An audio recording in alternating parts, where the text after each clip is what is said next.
Chers camarades OPEX, chers amis, je m'appelle Daniel Perret. Je préside la Fédération des OPEX de France.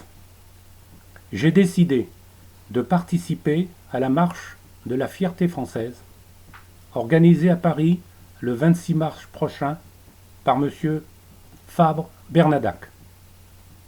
La fierté française.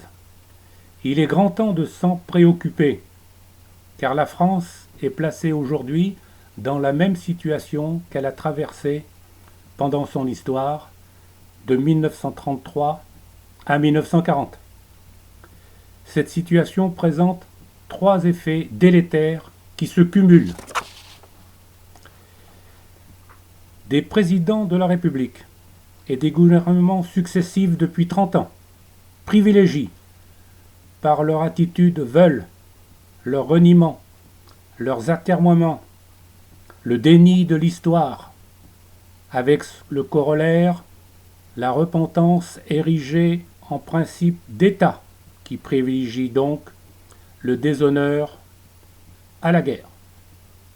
Un ennemi sournois et sanguinaire, s'appuyant sur un réseau de grande délinquance organisé de façon militaire, qui impose à notre pays ses rites et ses lois dans un climat de très grande insécurité. Une population profondément divisée et meurtrie, dont l'esprit patriotique s'étiole.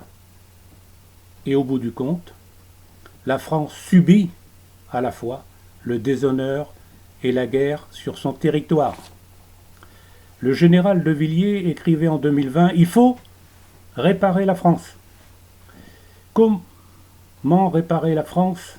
En ce qui nous concerne, cela passe par une défense nationale puissante et crédible qui ne soit plus la variable d'ajustement à la baisse du budget national.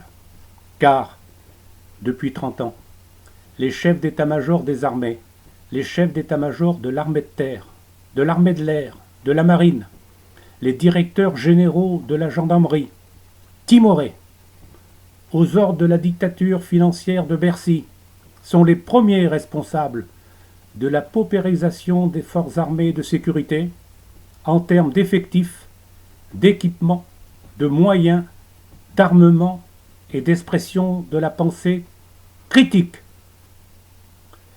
Cette nécessaire réparation est due également à nos anciens combattants et à nos blessés en OPEX et à nos blessés lors des opérations Sentinelle. Cette population est particulièrement silencieuse et particulièrement méritante, mais elle est continuellement délaissée. Ainsi, les pensions militaires d'invalidité et les retraites du combattant ne sont jamais suffisamment revalorisées à temps.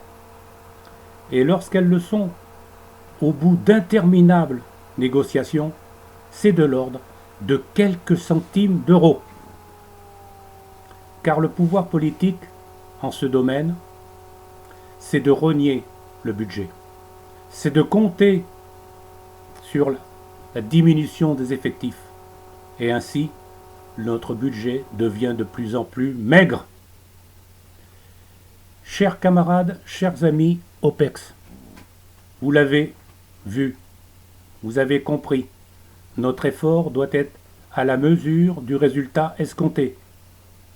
Je vous invite à nous rejoindre le 26 mars à Paris pour la marche de la fierté française, qui sera le symbole puissant d'une France régénérée, d'une France fière de son histoire, d'une France fière de sa tradition, d'une France fière de sa culture, d'une France fière de sa grandeur et des Français fiers de la France.